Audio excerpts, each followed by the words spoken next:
Okay, now we're going to look at the idea of rounding. So rounding allows us to deal with numbers in a more general sense in terms of rounding them off, and that allows us to estimate with those numbers.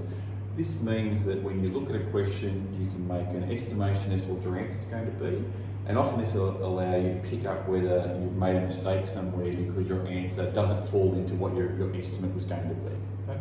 The general rule for rounding is that if the last digit or the digit you're rounding at is 5 or more, you round up, and if it's less than 5, you round down. Okay? So if we look at these examples here, 361, okay? If we were going to round off 361 to the nearest 10, so that's this one here, the tenths. So this number here is a 1, so it's less than 5, so we're rounding down, so this would be rounded off to 360. Now, if we were going to take that same number and round off to the nearest 100, the next number is 6 is bigger than 5, so it would then get rounded off to 400. It'd be rounded up to 400. Okay? So it depends on what the question's asking you as to where you round off to. So if we look at this example here, 2050, okay?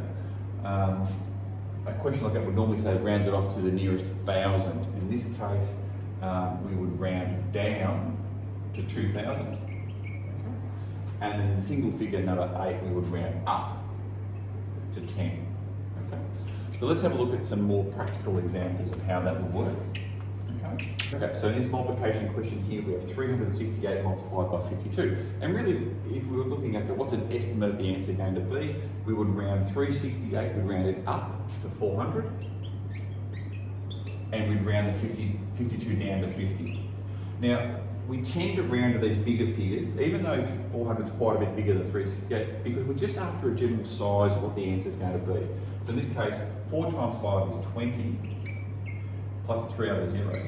So the answer is going to be roughly about 20,000. So we're just after what we would call a ballpark figure, a roundabout figure of what our answer is going to be. Okay? We can do the same for division or anything else really if we're just after an estimate of what the answer is going to be.